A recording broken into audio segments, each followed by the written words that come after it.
Today I want to focus on what I typically eat in a day because I recently found out that this girl has been chronically undereating, and that's why my body was consistently gaining weight. So if you want to learn how I recently lost 28 pounds, I invite you to stick around. Let's get to it. Hey Carnivore Tribe, today I want to share with you a quick video on what I typically eat in the day on my carnivore diet. For those of you who don't know, I've been chronically ill for about 13 years now, and carnivore is one of the healing tools that I have in my, what I like to call, Bring Back B toolbox, or Bring Back Brenda toolbox. And this toolbox has proven to not only get this girl up out of bed, but also living life again. I couldn't be more grateful.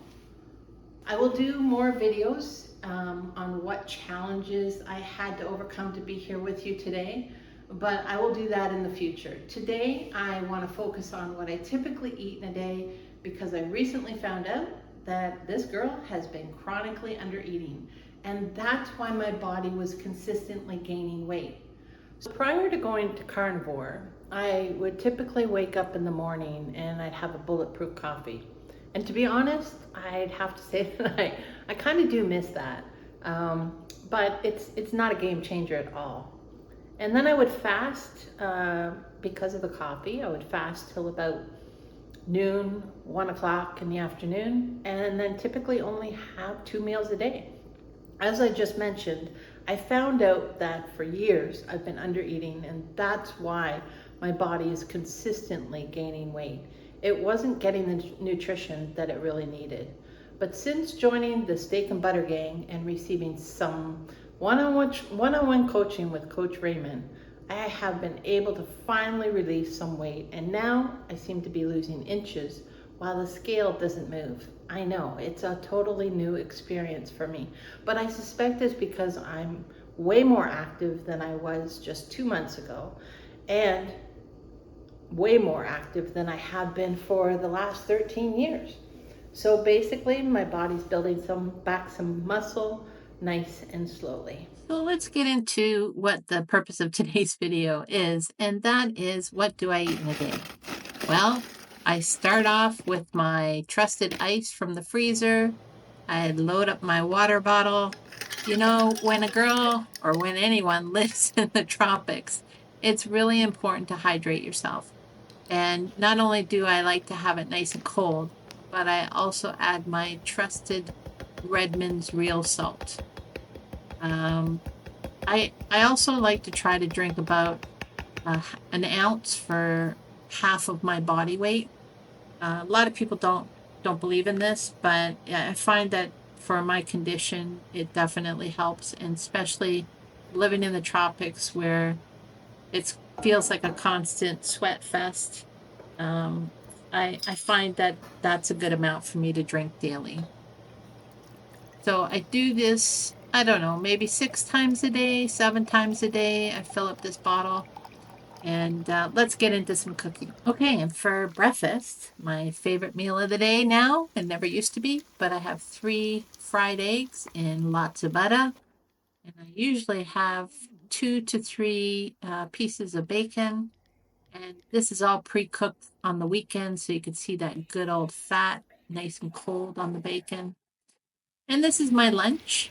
My lunch consists of, I cook up a pound of hamburger, and in that hamburger, I add in an ounce of hard Parmesan, like shredded hard Parmesan, and 1 egg, and mix it all up. And I fry it again in lots and lots of butter, usually about 50 grams of butter. And I cook this amount because I might feel like eating the whole thing in one sitting, and I may not. So if I don't, then whatever's left over, I put it in a container in the fridge, and it's just as good, if not better, cold if I do happen to get hungry later on in the day. And of course, what would a lunch be without Redmond's real salt? So I generously add this to the meat while it's warm so it nicely soaks in. And oh my gosh, was it so good. But I have to tell you, looking at this recording and watching this piece of meat on my plate, I think to myself, that looks like so much. But that's what I have to get my headspace around because it's fueling my body. Now let's check out what I had for dinner. I absolutely love this air fryer because it's taken the guesswork out of cooking for me, especially a steak in Mexico, which is really, at least for me, hard to find a good steak, and I finally have. And okay, it's ready. It's saying add food, so we're gonna take this big steak, throw it in there, nice sizzling hot. We got the probe on. Fix that a little. So as you can see here, that's the temperature that we want to get to, the target temperature, and it's currently 65 degrees roughly Fahrenheit. And this will just go on itself. It'll tell me at a certain temperature, it'll beep, and then it'll say flip.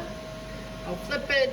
A few minutes later, it'll be ready, and then we let it sit for 5 minutes. So as you can see here, the temperature is getting close. It's 111, and the set temperature is 112. So we're really close to it being done. And there you go. You heard the beep.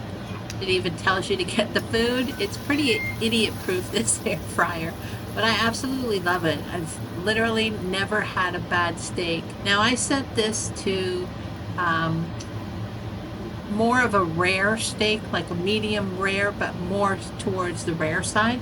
So I just let this sit for 5 minutes.